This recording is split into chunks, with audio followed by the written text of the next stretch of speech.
Olá, acadêmicos. Hoje nós iremos discutir sobre a exclusão e inclusão na sociedade e na escola. O Brasil, ele tem se caracterizado historicamente por dois traços significativos, que é uma enorme desigualdade social e uma grande concentração de renda numa pequena quantidade da população. Então, essas características, elas acentuam e assumem as formas cada vez mais perversas da exclusão social. Dentro desse contexto, nós podemos nos questionar em relação ao processo de inclusão, de como atender esse aluno, de como fazer o processo de inclusão realmente funcionar. E aí nós podemos nos questionar o seguinte: o que eu devo fazer ao receber um aluno com deficiência? O que eu devo fazer? Como eu devo proceder? Como eu devo atender esse aluno? Você sabe qual é a diferença entre educação especial e educação inclusiva? Você já se fez essa pergunta, já analisou, já buscou orientações com base em autores? Olha só, a educação inclusiva é uma educação voltada para a cidadania de modo global, para uma cidadania plena, para um momento livre de preconceitos e que reconheça e valorize as diferenças. Também que deve promover, ou seja, a educação inclusiva, ela deve promover a diversidade. Enquanto a educação especial, ela é a modalidade de ensino distinta dentro da LDB. Ou seja, essa modalidade de ensino, ela visa promover as potencialidades das pessoas com deficiências. E essa educação especial, ela abrange os diferentes níveis e graus do sistema de ensino. Você também pode estar se perguntando qual é o termo correto para se referir a uma pessoa com deficiência. Qual é a palavra certa? É defeituoso? É portadores de necessidades especiais? Ou é uma pessoa com necessidade especial? Qual é o termo correto que eu devo usar? Pesquise. Outro ponto é: será que as escolas especiais vão acabar? Porque olha só, lembrando do que nós já estudamos anteriormente, nós vimos que tem 4 paradigmas dentro do processo de uma educação inclusiva, do que já aconteceu desde os primórdios das civilizações. É a exclusão, a segregação ou institucionalização, a integração e a inclusão. A exclusão, por si só, o nome já diz, né? O ato pelo qual alguém é privado ou excluído de determinadas funções, como pontua Ferreira, 1999, página 857. Então, essa condição de designar, né, ou de separar a pessoa, ou de colocar esse indivíduo à margem da sociedade, suprimindo ali os seus direitos de acesso aos bens e aos serviços, tanto materiais como simbólicos. Então, a exclusão por si só é um nome autoexplicativo, é deixar alguém de fora, de lado.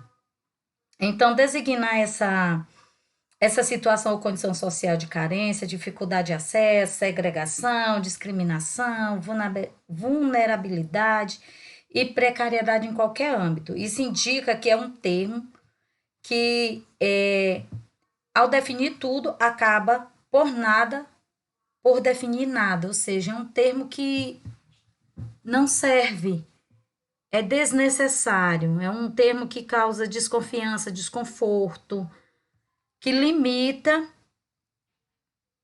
e que acaba impossibilitando o indivíduo de viver uma vida social mais ampla e mais digna.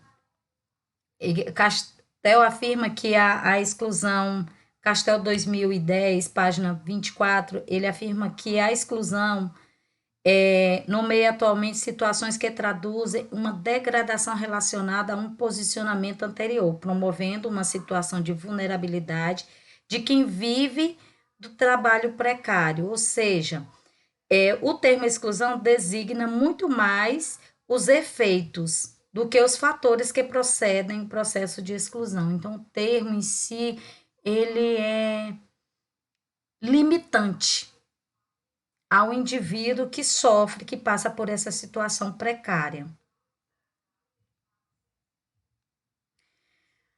A exclusão social no campo da educação.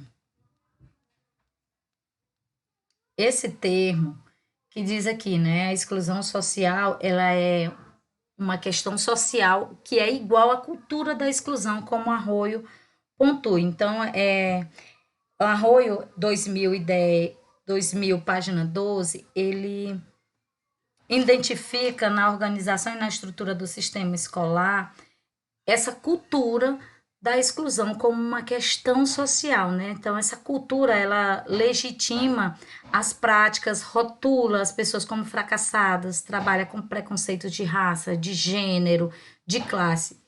Exclui, exclui. Se é uma pessoa negra, ele está excluído do processo. Se é uma pessoa de um determinado credo religioso, ele não se enquadra no padrão geral brasileiro, que é de cunho católico. Então, sempre em nossa cultura aconteceu essa questão da exclusão. Psicologia diferencial, na década de 1940 a 1950, que preconizava que as pessoas eram portadoras de dons ou aptidões inatas, inclusive inteligência, que as faziam ter maior ou menor sucesso na escola e na vida. Silva, 2000, página 29, desculpa. Então, aqui o autor, ele diz que o mundo em si, da classe média, ele se abria para todo, mas os que não conseguiam atingir, né, essa inteligência, se adequar a esse padrão imposto por essa sociedade, por esse sistema capitalista que nós fazemos parte, eles eram historicamente e culturalmente invalidados. E esse legado se perpetuava por toda a sua família.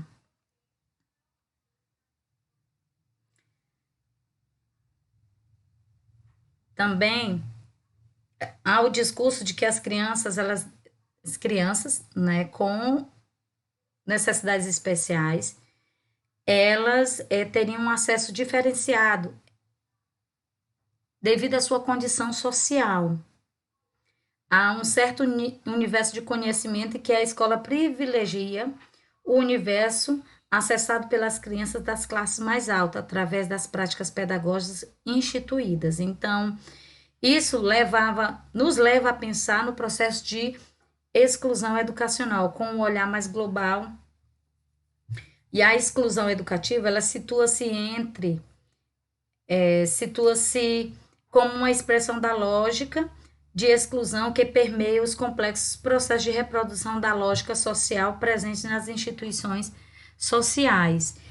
Então, é esse processo exclusivo que as crianças que viviam à margem da sociedade, sejam portadoras de deficiência, sejam pobres, sejam negros, sejam pessoas que professam alguma religião que não sejam dita como religião normativa do país, elas eram excluídas e dentro do processo educacional, da vida educativa, elas tinham o privilégio de ter uma classe à parte para elas, para que elas pudessem ser aculturadas dentro desse processo, né? Ou seja, conseguir compreender que elas não poderiam viver dentro desse contexto e se dar o direito de fazer parte da classe social capitalista que o Brasil possui.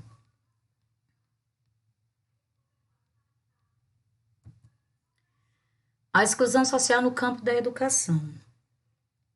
No campo educacional, as políticas públicas enfatizam a necessidade de um sistema educacional que se ajuste às demandas do mundo do trabalho, onde a educação deve promover a empregabilidade. Silva Júnior 2002, eles dizem que as novas tecnologias, elas definem, né, essa nova forma, essa nova maneira de formar o trabalhador, de formar o cidadão, de prepará-lo, né, esse novo ser social, para conhecer o produto e o processo em que ele precisa estar inserido e possuir, a partir, né, desse processo educacional, desses programas dentro das políticas públicas educacionais, para sanar a questão da exclusão social, preparar esse indivíduo com habilidades para gerir, com o espírito de trabalho de equipe, que tenha sensibilidade para reafirmar a qualidade do processo de trabalho, ou seja, adquirir os conhecimentos necessários para que ele faça parte dessa classe privilegiada dentro das administrações públicas, dentro das instâncias das empresas, mas que ele esteja preparado para atender a demanda do trabalho, né? Que tenha uma educação focada para preparar esse indivíduo para o mercado de trabalho, seja ele especial ou não. Então, ao analisar esse conceito mínimo aí das políticas públicas de educação, vamos entender que existe uma diferença grande entre o que é o mínimo e o que é o básico dentro da formação do indivíduo, dentro do preparo desse indivíduo para o mercado de trabalho.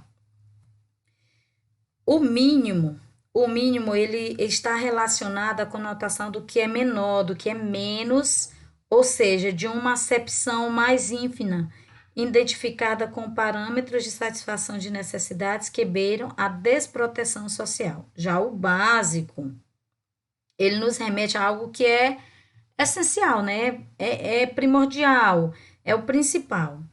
Então, o mínimo, ele faz um processo de supressão, ou seja, tira direitos, né? Corta ali o privilégio, um atendimento igualitário, como reza a BNCC, né? O processo de equidade para todos. Então, ele já, dentro do mínimo aqui desse conceito, para as políticas públicas, os indivíduos eles são tirados o direito de ter esse atendimento, né, de fazer parte. Já o básico, ele requer, né, ele fomenta aí a possibilidade de investimentos sociais de qualidade, ou seja, de pensar num projeto dentro das políticas públicas, nesse campo educacional, que atenda, né, os investimentos, eles atendam a formação de qualidade dos indivíduos.